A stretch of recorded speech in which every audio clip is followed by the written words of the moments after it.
Hello दोस्तों। Laboratory attendant का जो एग्ज़ाम होने वाला है 3 अगस्त को, उससे रिलेटेड आपको इस वीडियो में 42 क्वेश्चन मैं करवाने वाला हूं, जो कि आपको केमिस्ट्री से रिलेटेड और बायोलॉजी से रिलेटेड, इसके अलावा जनरल नॉलेज से भी रिलेटेड और साथ ही साथ फिजिक्स से भी रिलेटेड आपको क्वेश्चन देखने को मिलेंगे। तो ऐसे क्वेश्चन को मैं उठाया हूँ जो प्रीवियस ईयर्स क्वेश्चन पेपर में पूछे जा चुके हैं। तो दोस्तों, अगर वीडियो पर नए हैं तो वीडियो को पूरी तरीके से देखिए। अगर वीडियो पसंद आए तो लाइक करिए और चैनल पर नए हैं तो चैनल को सब्सक्राइब करते हुए जरूर जाइएगा। तो चलिए स्टार्ट करते हैं ये पूरे के पूरे 42 क्वेश्चन को। पहला जो क्वेश्चन दिया गया है कि हीरा और ग्रेफाइट के बारे में निम्नलिखित में से कौन सा कथन सही है। ठीक है, तो पहला क्या है, हीरा और ग्रेफाइट में सदृश्य भौतिक एवं रासायनिक गुणधर्म होते हैं। साथ ही साथ दूसरा है, हीरा कठोर होता है किंतु ग्रेफाइट मसृण और मिश्रण युक्त होता है। तीसरा है, हीरा और ग्रेफाइट दोनों विद्युत के अचालक होते हैं। और चौथा है, हीरा और ग्रेफाइट दोनों की संरचनाएं समरूपी होते हैं। ठीक है, तो इसका जो करेक्ट आंसर होगा क्या होगा दोस्तों, बी नंबर, हीरा कठोर होता है किंतु ग्रेफाइट मसृण और मिश्रण युक्त होता है। ठीक है, इसका बी नंबर होगा करेक्ट आंसर पहला का। अब बात करते हैं दूसरे नंबर का क्वेश्चन के लिए। तो दूसरा नंबर का क्वेश्चन क्या है, कोलाइडी विलयन के संबंध में निम्नलिखित में से कौन सा कथन सही नहीं है। ठीक है, तो जो कोलाइडी विलयन है इसमें क्या कथन सही नहीं है, तो विलयन में कण सर्वत्र एक समान रूप से वितरित होते हैं। कोलाइडी विलयन की प्रकृति समांगी होती है, वे टिंडल प्रभाव दर्शाते हैं।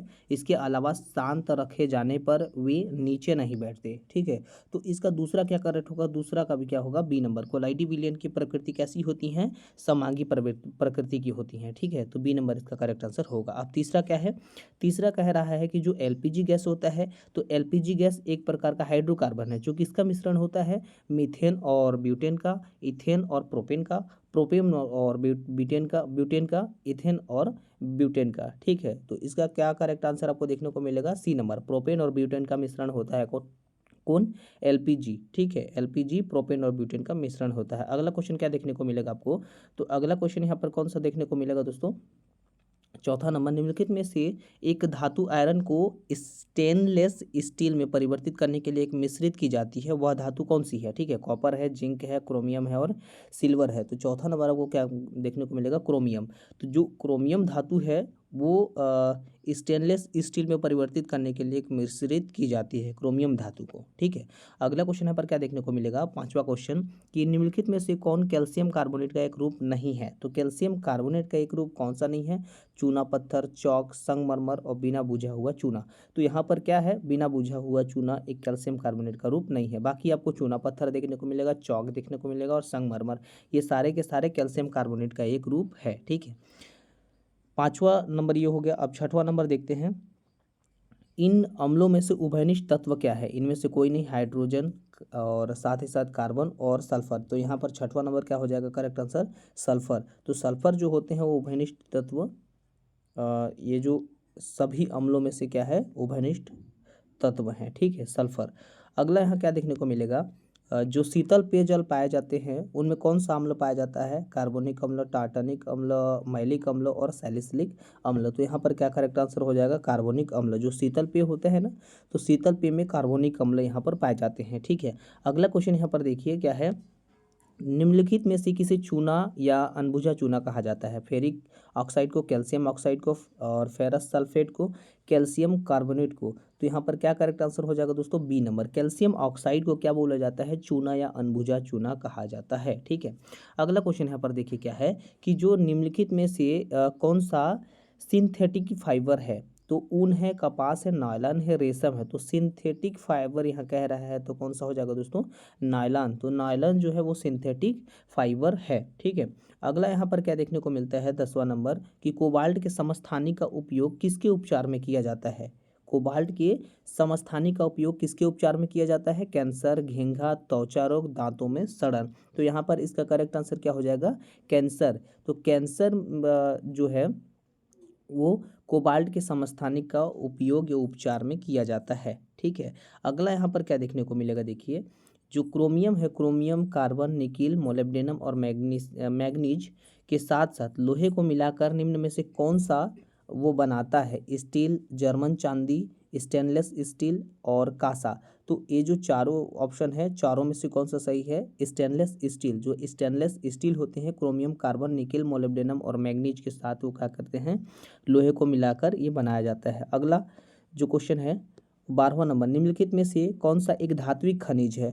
तो जो धात्विक खनिज है वो सैंडस्टोन, बॉक्साइट, माइका, पोटास। ठीक है, तो इसका जो करेक्ट आंसर हो जाएगा क्या हो जाएगा? बॉक्साइट। तो बॉक्साइट एक प्रकार का कैसा है?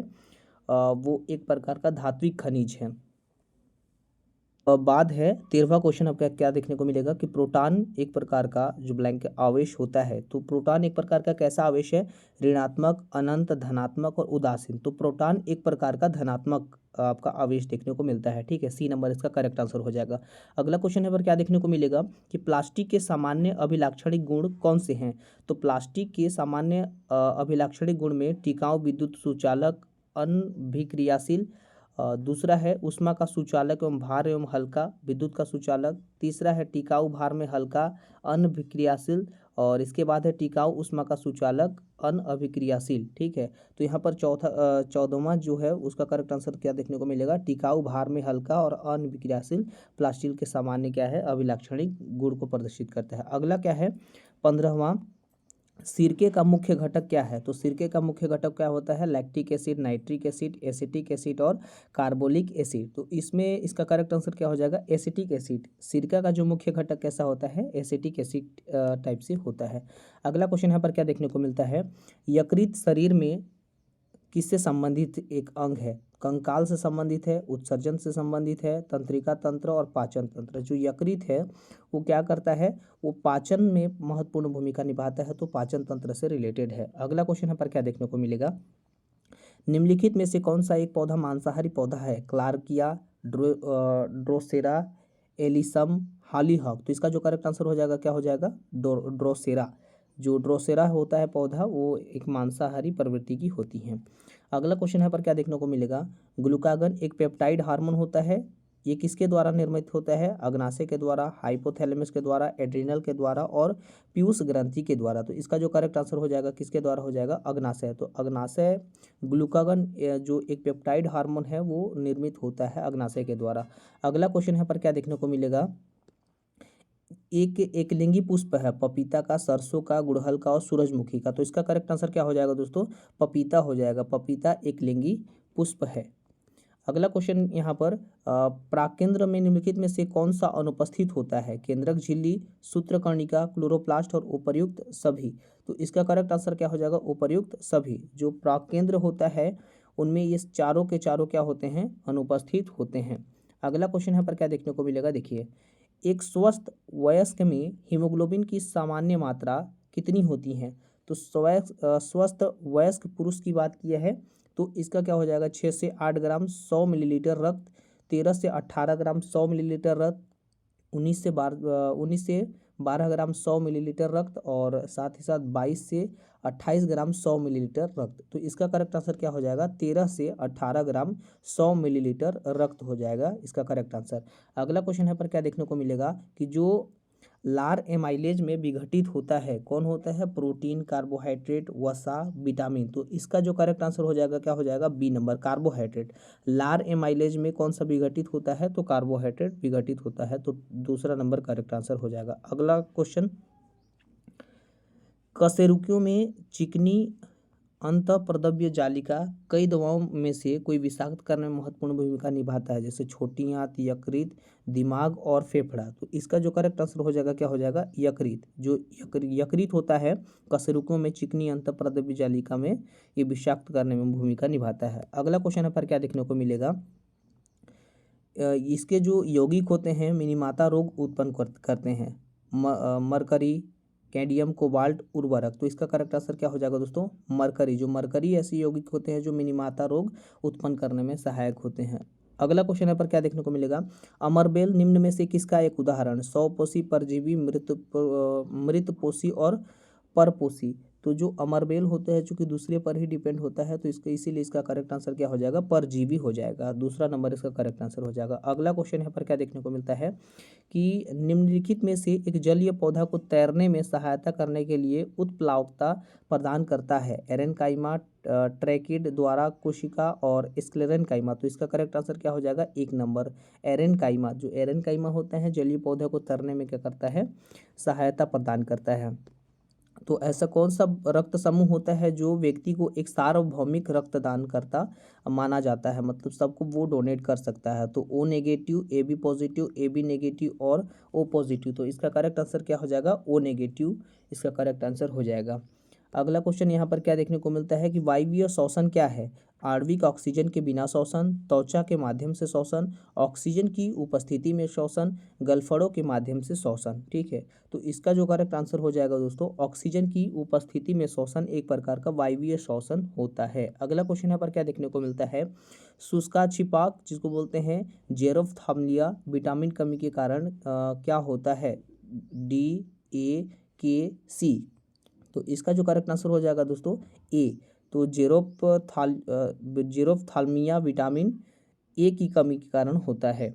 तीसरा क्वेश्चन है, इनमें से क्या एक बीजपत्री पौधा है? गाजर, डेजी, लहसुन और गुलाब। ठीक है, तो इसका करेक्ट आंसर हो जाएगा लहसुन। तीसरा नंबर इसका करेक्ट आंसर हो जाएगा। लहसुन जो होता है एक बीजपत्री पौधा होता है। अगला क्वेश्चन पर क्या देखने को मिलता है? निम्नलिखित में से कौन सा एक अत्यधिक विद्युत धनात्मक तत्व है जो स्थिर इलेक्ट्रॉनिक विन्यास प्राप्त करने के लिए आसानी से एक इलेक्ट्रॉन छोड़ देता है? क्लोरीन, ऑक्सीजन, सोडियम या फिर नाइट्रोजन। तो इसका करेक्ट आंसर क्या हो जाएगा? सोडियम। तो जो सोडियम जो होता है वो अत्यधिक विद्युत धनात्मक तत्व है। इसके साथ साथ ये इलेक्ट्रॉनिक विन्यास प्राप्त करने के लिए आसानी से इलेक्ट्रॉन क्या करता है? छोड़ देता है। ठीक है, अगला क्वेश्चन यहाँ पर क्या है? विद्युत बल्ब दीप्त होना शुरू करता है क्योंकि उसके भीतर हवा उपस्थित रहता है, उस पर प्रकाश पड़ता है, विद्युत बल्ब का फिलामेंट बहुत अधिक तापमान तक गर्म हो जाता है, अंदर फिलामेंट जलता रहता है। तो इसका जो करेक्ट आंसर हो जाएगा दोस्तों तीसरा नंबर, विद्युत बल्ब का फिलामेंट क्या होता है? बहुत अधिक तापमान तक गर्म हो जाता है। ठीक है, अगला क्वेश्चन यहाँ पर क्या है? सामान्य ज्ञान से रिलेटेड, महात्मा गांधी श्रृंखला का 100 रुपए के नोट का आकार कैसा है? 6.4 centimetre, 40.2 centimetre, 6.4 centimetre into 14.4 centimetre, 6.6 centimetre into 14.2 centimetre, 6.6 centimetre into 40.4 centimetre. तो इसका जो करेक्ट आंसर हो जाएगा दोस्तों क्या हो जाएगा? यहाँ पर 6.6 सेंटीमीटर इंटू 14.2। ये जो महात्मा गांधी का जो 100 रुपये का नोट है ना, इसका जो आकार है वो 6.6 के 14.2 के आकार में वो है। अगला क्वेश्चन यहाँ पर क्या है कि भारतीय संविधान का भाग चुनाव से संबंधित है। एक ये जो 10वां भाग है, 15वां भाग है, उसके बाद 16वां भाग है और 12वां भाग है। ठीक है, तो इसका जो करेक्ट आंसर क्या देखने को मिलेगा? आपका 15वां भाग है। ठीक है, संविधान का भाग चुनाव से संबंधित कौन सा भाग है? 15वां भाग है। अगला क्वेश्चन है, नालंदा विश्वविद्यालय की स्थापना किस काल में हुई थी? 19वीं शताब्दी में, 5वीं शताब्दी में, 6वीं शताब्दी में और 11वीं शताब्दी में। तो इसका जो करेक्ट आंसर हो जाएगा दोस्तों क्या हो जाएगा? 5वीं शताब्दी में। जो नालंदा विश्वविद्यालय है वो नालंदा विश्वविद्यालय की स्थापना कब हुई थी? 5वीं शताब्दी में ही हो चुकी थी। ठीक है, अगला क्वेश्चन पर क्या देखने को मिलता है? निम्नलिखित में से उत्तर पश्चिमी भारत क्षेत्र में शीतकालीन वर्षा का मुख्य कारण कौन सा था? पूर्वी विक्षोभ, दक्षिणी विक्षोभ, पश्चिमी विक्षोभ और उत्तरी विक्षोभ। तो इसका जो करेक्ट आंसर हो जाएगा दोस्तों पश्चिमी विक्षोभ। ठीक है, उत्तरी पश्चिमी भारतीय क्षेत्र में शीतकालीन वर्षा का मुख्य कारण पश्चिमी विक्षोभ था।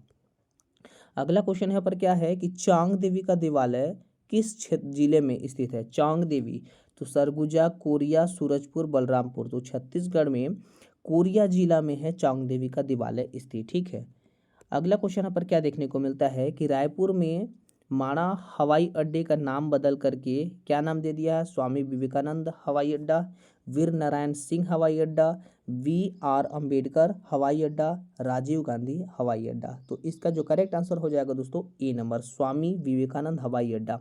जो माणा हवाई अड्डा है उसको नाम बदल करके स्वामी विवेकानंद हवाई अड्डा रखा गया है। ठीक है, अगला क्वेश्चन है पर क्या देखने को मिलता है कि वायुमंडलीय प्रदूषण का कारण बनने वाले गैस कौन से हैं? सल्फर डाइऑक्साइड, भाप, ऑक्सीजन और नाइट्रोजन। तो इसका जो करेक्ट आंसर हो जाएगा दोस्तों क्या हो जाएगा? Sulphur dioxide. वायुमंडलीय प्रदूषण को जो है वो बनने के कारण कौन से हैं? सल्फर डाइऑक्साइड मेन कारण है। अगला क्वेश्चन है पर क्या देखने को मिलता है कि नील दर्पण नामक पुस्तक किसने लिखी? प्रेमचंद ने, दीनबंधु मित्र ने, जयशंकर प्रसाद ने, शिवपूजन सहाय ने। ठीक है, तो ये क्या, इसका करेक्ट आंसर क्या हो जाएगा? दीनबंधु मित्र ने। नील दर्पण नामक पुस्तक किसने लिखी है? दीनबंधु मित्र ने। ठीक है, अगला क्वेश्चन यहाँ पर क्या देखने को मिलता है कि जो बक्सर की लड़ाई है वो कब लड़ी गई थी? ये बहुत ही आसान क्वेश्चन है दोस्तों, तो इसका आंसर आप कमेंट बॉक्स में दे दीजिएगा, मैं इसका आंसर नहीं दे रहा हूँ। अगला क्वेश्चन जो है उसका आंसर मैं दे रहा हूँ। भारतीय संविधान में एकल नागरिकता का प्रावधान किस संविधान से लिया गया है? अमेरिकी संविधान, ब्रिटिश संविधान, कनाडा का संविधान और जर्मनी का वीमर संविधान। तो इसका जो करेक्ट आंसर हो जाएगा दोस्तों, दूसरा नंबर इसका करेक्ट आंसर हो जाएगा। भारतीय संविधान में एकल नागरिकता का प्रावधान ये ब्रिटिश संविधान से लिया गया है। तो जितने भी क्वेश्चन हैं दोस्तों एग्जाम की दृष्टि से बहुत ही ज़्यादा महत्वपूर्ण होने वाला है। अगर वीडियो अच्छी लगी है तो लाइक करें, चैनल पर नए हैं तो चैनल को सब्सक्राइब करते हुए जाइएगा। Thank you for watching.